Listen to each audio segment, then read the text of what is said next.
আসসালামু আলাইকুম, সবাইকে স্বাগতম। প্রিয় শিক্ষার্থী বন্ধুরা, আজকে আমি এই যে এইচএসসি আইসিটি বিষয়ের পঞ্চম অধ্যায় সি প্রোগ্রামিং সম্পর্কিত একটি সমবাহু ত্রিভুজের ক্ষেত্রফল নির্ণয়ের জন্য অ্যালগরিদম, ফ্লোচার্ট এবং সি প্রোগ্রাম কীভাবে লিখতে হয় তা আলোচনা করব।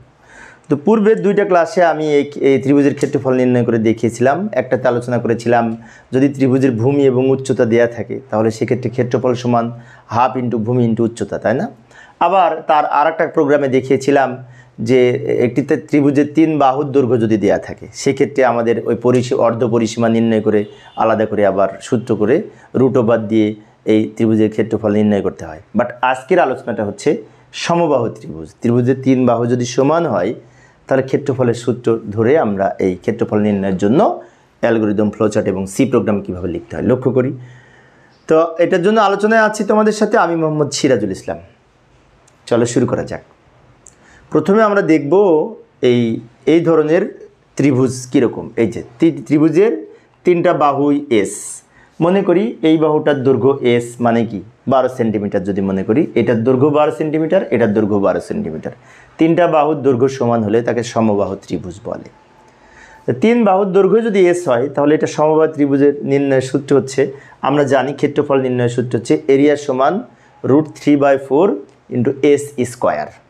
√3/4 ইন্টু এস স্কোয়ার। এস স্কোয়ারকে এস ইন্টু এস লেখা যায়। তো এটা হচ্ছে সমবাহু ত্রিভুজের ক্ষেত্রফল নির্ণয়ের কিন্তু সূত্র।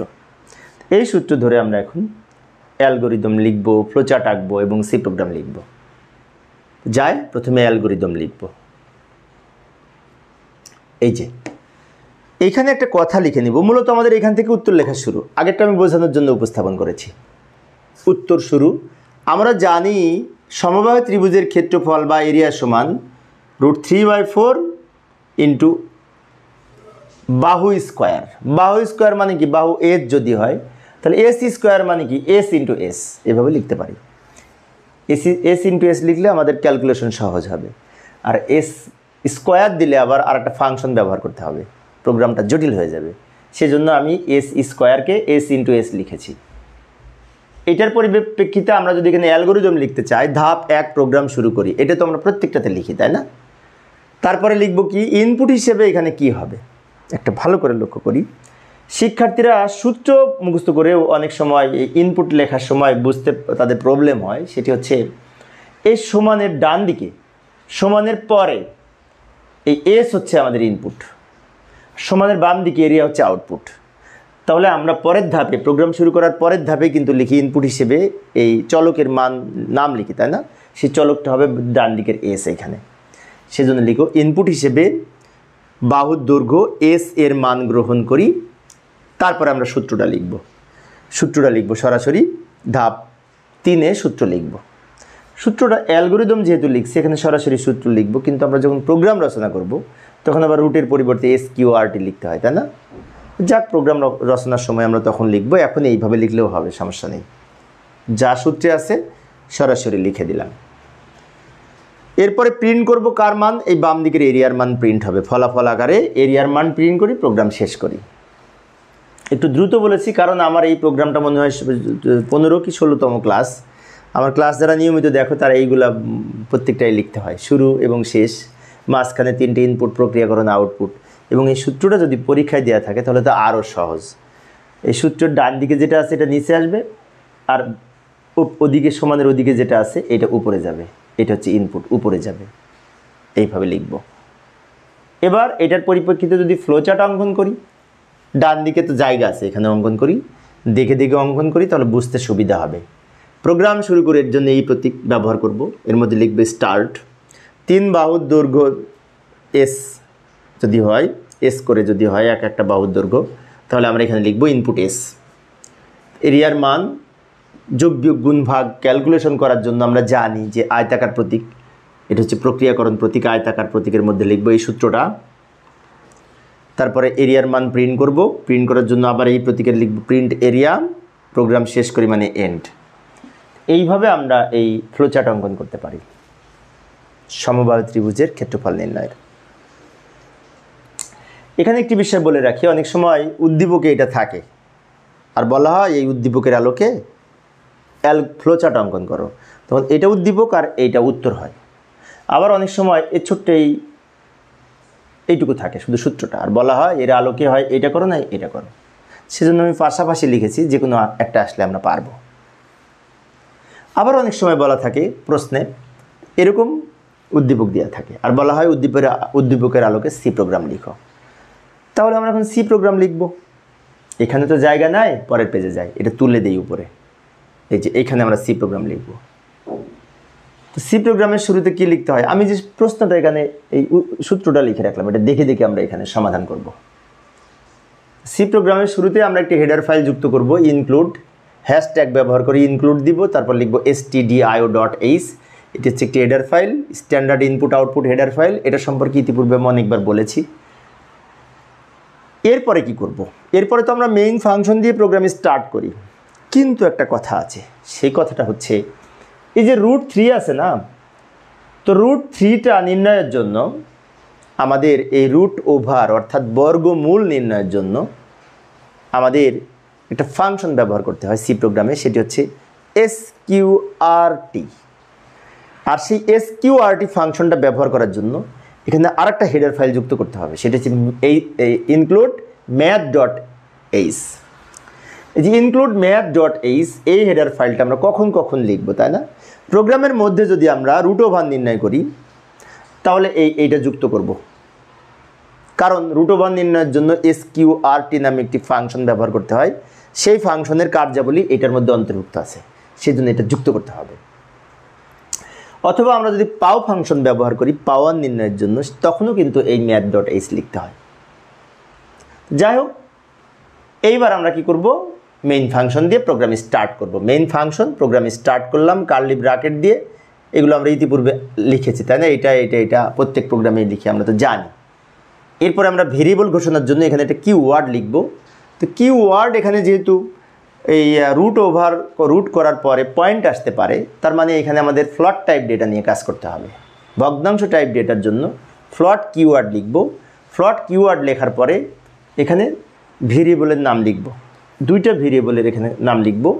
একটা হচ্ছে ইনপুট ভেরিয়েবল এস আর একটা আউটপুট ভেরিয়েবল এরিয়া, এই দুইটা।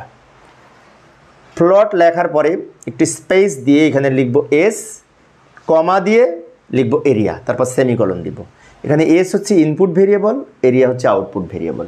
ভেরিয়েবল কি ইতিপূর্বে আমি আলোচনা করেছি। এরপরে ইউজারের কাছ থেকে এস এর মান ইনপুট নেওয়ার জন্য আমরা এখানে একটি প্রিন্টএফ ফাংশনের মধ্যে একটি প্যারামিটার পাস করব এই প্যারান্থিসিসের মধ্যে। অর্থাৎ এটা কেন লিখলাম, ইন্টার ভ্যালু অফ ইনপুট, অর্থাৎ প্রোগ্রামটা যখন রান করবে তখন এটা দেখতে পাবে, ইউজার দেখে এই মান ইনপুট দিবে। কার মান? এস এর মান, অর্থাৎ একটা বাহুর দৈর্ঘ্য ইনপুট দিবে। এখন ইনপুট কোথা থেকে দিবে? কিবোর্ড থেকে। তো কিবোর্ড থেকে ইনপুট দিলে সে তথ্য রিসিভ করার জন্য, ইনপুট নেওয়ার জন্য আমাদের আবার এখানে স্ক্যানএফ ফাংশন ব্যবহার করতে হবে। এবং স্ক্যানএফ ফাংশনের মধ্যে ফরম্যাট স্পেসিফায়ার হিসেবে, যেহেতু আমরা এখানে ফ্লট ডেটা টাইপ হিসেবে ফ্লট কিওয়ার্ড ব্যবহার করেছি, ফ্লট টাইপ ডেটার জন্য, ভগ্নাংশ টাইপ ডেটা ইনপুট নেওয়ার জন্য এখানে ফরম্যাট স্পেসিফায়ার হিসেবে %f ব্যবহার হবে। %f হচ্ছে ভগ্নাংশ টাইপ ডেটা স্পেসিফাই করার জন্য বা ইনপুট নেওয়ার জন্য এই %f ফরম্যাট স্পেসিফায়ার। এবং এটা কার মান নিবে? এস এর মান গ্রহণ করে কার মধ্যে রাখবে? এস এর মধ্যে তো রাখবে, তাই না? এটা যেহেতু ইনপুট ভেরিয়েবল, তাহলে মেমোরিতে এস এর মাধ্যমে একটা ঠিকানা শনাক্ত হবে, ঠিকানা নির্ধারিত হবে। এই এস নামক ঠিকানার মধ্যে স্ক্যানএফ এর মাধ্যমে ভগ্নাংশ টাইপ ডেটা ইনপুট নিয়ে এস এর মধ্যে যেহেতু রাখবে, তাই এখানে এই এস এর মানটা অ্যাড্রেস আকারে এখানে অ্যান্ড এস মানে অ্যাড্রেস অফ এস নির্দিষ্ট করে দিতে হবে। অর্থাৎ এটার অর্থ হচ্ছে স্ক্যানএফ হচ্ছে ইনপুট ফাংশন, যার কাজ হচ্ছে কিবোর্ড থেকে ডেটা ইনপুট নেওয়া, আর %f মানে ভগ্নাংশ ডেটা ইনপুট নেওয়ার জন্য ফরম্যাট স্পেসিফায়ার। এবং এই ভগ্নাংশ টাইপ ডেটা ইনপুট নিয়ে আমরা এখানে অ্যান্ড দিয়ে যার নাম লিখব তার মধ্যে রাখবে। এখন যে কোনো নাম দেওয়া যাবে না, আগে যেটা ঘোষণা করেছি ভেরিয়েবল, সেই ভেরিয়েবলের নামটা এখানে লিখব। এখানে সূত্রটা হচ্ছে format specifier comma and variable. And variable মানে কি? Address of variable. এখানে ভেরিয়েবল হচ্ছে এস। এই হচ্ছে আমাদের ইনপুট অংশ। এরপরে এরিয়ার সূত্র লিখব। এই সূত্রটা। এখন এই সূত্রে এইভাবে প্রোগ্রামে লেখা যাবে না, প্রোগ্রামে লিখতে হলে এক লাইনে লিখতে হবে। কিভাবে? ভালো করে লক্ষ্য করি। প্রথমে এই রুটের জন্য আমরা লিখব এসকিউআরটি, তার আগে ব্র্যাকেট দিয়ে নিব এদিকে বা প্যারেনথিসিস, যদিও আমরা এটাকে ফার্স্ট ব্র্যাকেট বলি কিন্তু প্রোগ্রামিংয়ের ভাষায় এটাকে প্যারেনথিসিস বলে, প্যারেনথিসিস অফ ফার্স্ট ব্র্যাকেট বলা হয়।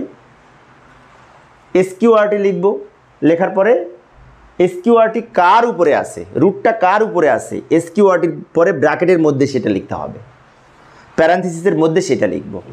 তাহলে 3-এর উপরে যদি আসে আমরা এখানে প্যারেনথিসিস বা ব্র্যাকেট দিয়ে লিখলাম 3, তারপরে ইনটু দিয়ে এস লিখব, তারপরে এই ব্র্যাকেটটা দিব।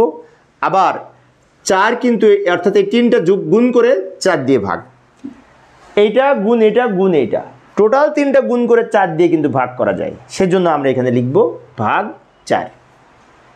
তারপর আবার সেমিকলন দিব, সেমিকলন কিন্তু দিতে হবে প্রত্যেকটাই, কিছু কিছু ক্ষেত্রে সেমিকলন হয় না, সেই ধরনের প্রোগ্রামে এখনও আসি নাই। আচ্ছা, ভালো করে লক্ষ্য করি, এই প্যারেনথিসিসটা টোটাল দিয়েছি কারণ টোটালটা সমাধান করে যেটা পাবো, টোটালটার সমাধানকে 4 দিয়ে ভাগ হবে, এটা শুরু এটা শেষ, এটা শুরু এটা শেষ। আচ্ছা, এই সূত্রটার সি এক্সপ্রেশন হচ্ছে এটা। এবার আমরা কি করব, এই এরিয়ার মান প্রিন্ট করার জন্য লিখব print F area is equal to, এইখানে এরিয়ার মানটা প্রকাশ করবে। তাহলে কি আকারে প্রকাশ করবে? ভগ্নাংশ হতে পারে, তাই আবার এখানে পার্সেন্টেজ এফ ব্যবহার করব ভগ্নাংশ ডেটা আউটপুট প্রকাশ করার জন্য।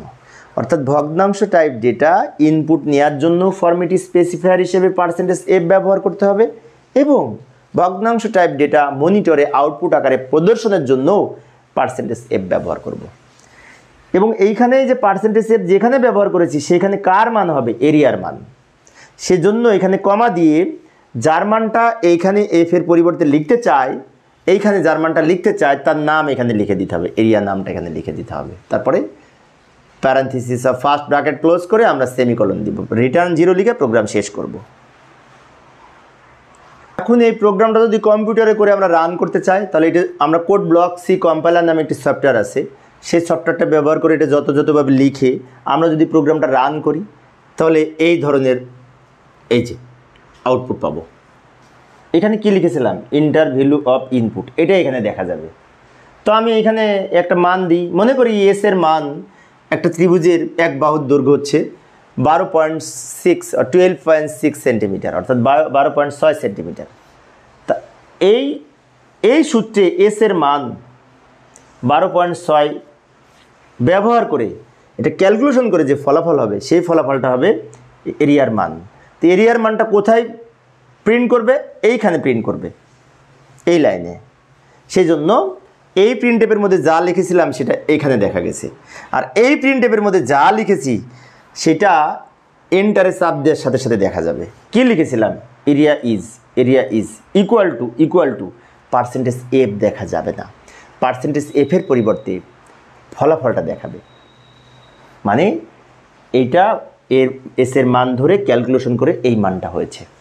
পয়েন্টের পরে 6 ডিজিট প্রদর্শন করবে, কারণ পার্সেন্টেজ এফ এর ডিফল্ট আউটপুট হচ্ছে 6 ডিজিট, পয়েন্টের পরে 6 ডিজিট প্রকাশ করে। এইভাবে আমরা সি প্রোগ্রাম লিখতে পারি। তো প্রিয় শিক্ষার্থী বন্ধুরা, এই ছিল আমার আজকের আলোচনার বিষয়। আমি অবশ্য অল্প অল্প করে শিক্ষার্থীদের অনুরোধে আলোচনা করার চেষ্টা করি। পরের ক্লাসে কি করব একটু দেখে যাই, তাই না? পরের ক্লাসে কি করব একটু দেখে যাই।